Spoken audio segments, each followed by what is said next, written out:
Stop writing quiz questions manually. It's 2026. Create quiz automatically using Gemini inside Google Classroom, and here is how to do it. Okay, so this video, ako ang i-share ninyo ang laing pagi para pag-generate og automatic nga quiz using Gemini. But in this case, we're going to use Gemini inside the classroom, Google Classroom. Okay, so first, we are going to open Google Chrome. Then, make sure that you teachers naka-sign in ta using our Google DepEd Google account. Kana siya. In my case, this is my DepEd Google account. Kana. Then, classroom. Okay? Type classroom. Or you can click here, guys. Here, guys. Kani. But, para sa tanan, let's go and type Google Classroom in the address bar. That. Okay? So let's go directly to Gemini here in the tab. Kini siya. Gemini. Then we have this assessment. Or pwede ra, kaning all, no? Then generate quiz. So automatic. Here, we're going to type our target grade, which is grade 12. And questions, number of questions, 15. Oh, one required. 1 to 15. Somebody enter 1 to 15. Okay. So describe the topic, the knowledge or skills you want students to demonstrate. So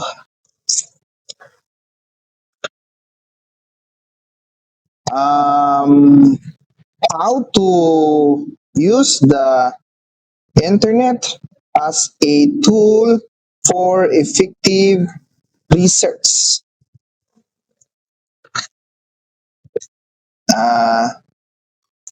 Focusing on the contextualized online search and research skills. And also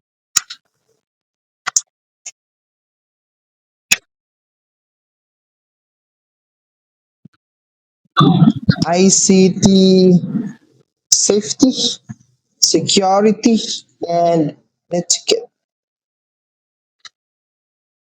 And another one is, I think that's all.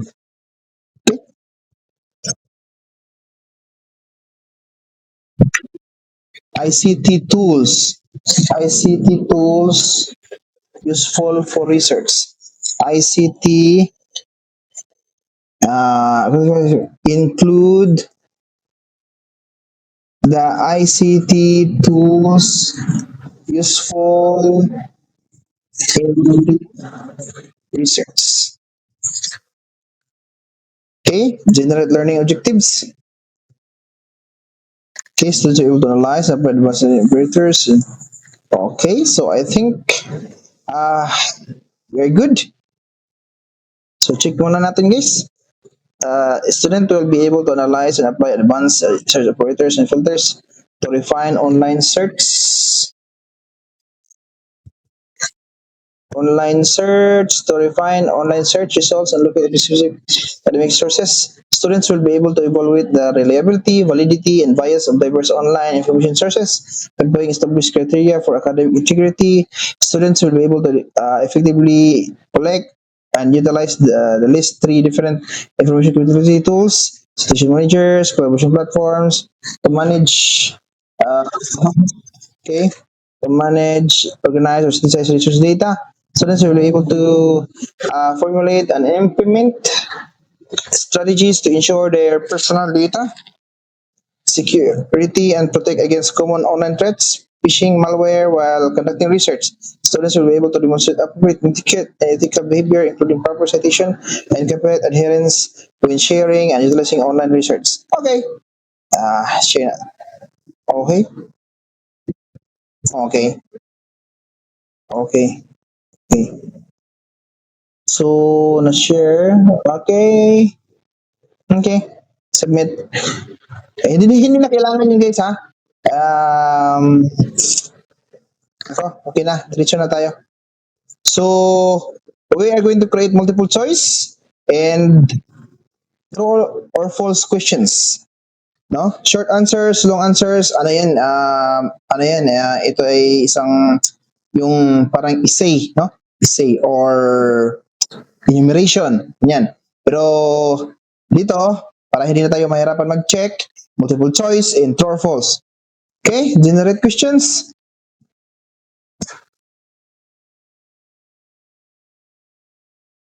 Tayo lang natin guys. Okay, so grade 12, how to use the internet as a tool for active. Okay, so nandito na. Target grade, grade 12, number of questions, describe the topic and analyze your skills you want to students to demonstrate.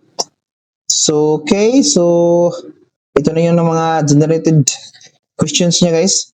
Grade 12, how to use internet, multiple choice. Which of the following is the most effective initial research query for finding recent peer-reviewed articles on the impact of climate change on coastal erosion in the Philippines? Okay, okay, okay. Okay. Most effective initial research query for research. Okay, nice. Okay, so 15, 15, 15. Okay. Um, pwede pa ito i-modify guys, pero kayo na bahala mag-modify ha.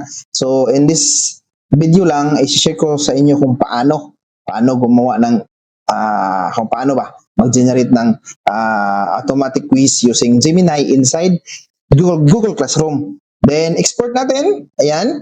Pwede mo ma-export to class directly or using export to forms. So, mostly guys, ang ginagawa ko ay in-export ko sa forms para may check, no? May mag-conduct ng automatic check si Google Forms. So export to forms. Hintayin lang natin.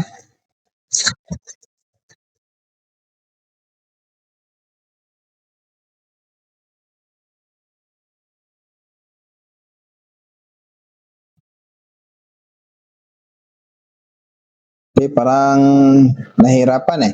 Okay, so tapos na export sa Google Form. Okay, here in the lower left part of the screen, i-view natin si Google Form. So nag-open ng bagong tab guys sa browser.